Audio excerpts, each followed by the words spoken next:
امت مقدسہ کا ذکر کرنے جا رہے ہیں جن کے قدموں کی کھاد بھی ہماری آنکھوں پر سونا ہے۔ یہی وہ جماعت ہے جسے قرآن نے عزت بخشی، حدیث میں شرف بخشا، تاریخ میں عزت عطا کی۔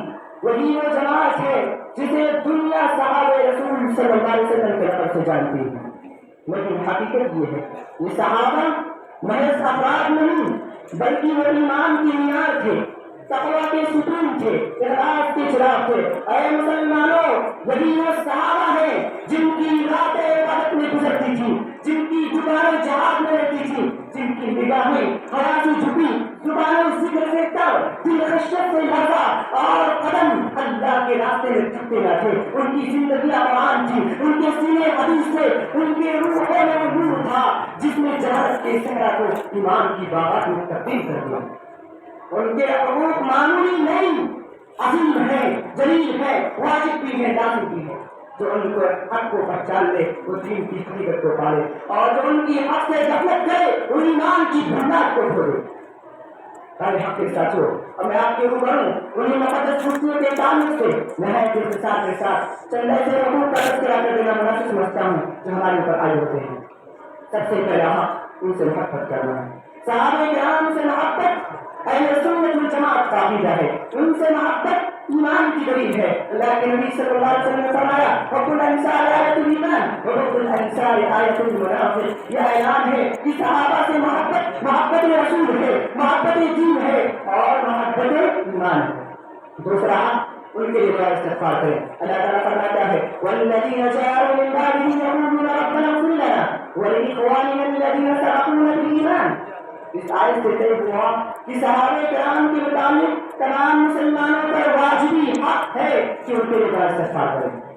تیسرا حق یہ ہے کہ ان کی تعظیم و توقیر کی جائے، وہ تعظیم جس میں دل جھک جائے، آگے ادب سے بھر جائے، زبانیں نرمی اختیار کر لیں۔ قرآن فرماتا ہے رضی اللہ عنہم اجمعین، اللہ ان سے راضی ہوا وہ اللہ سے راضی ہو گئے۔ اے امت محمدیہ کے پاسبانوں، سن لو اللہ کی قسم جس پر وہ راضی ہو جائے اس کی تعظیم واجب ہو جاتی ہے۔ چوتھا حق دفاع صحابہ، یعنی صحابہ کی عزت پر آ جائے تو مومن کا خون کھول اٹھتا ہے۔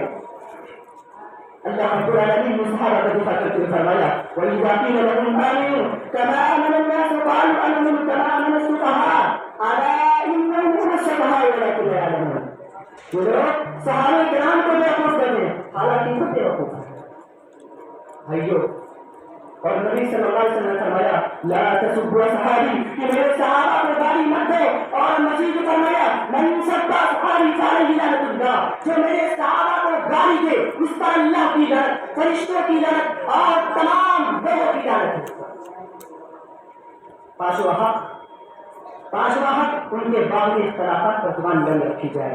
اہل سنت والجماعت پر اس بات پر عقیدہ ہے کہ تمام صحابہ کرام حق کے طالب تھے، لہذا ان کے آپسی معاملات پر زبان بند رکھی جائے۔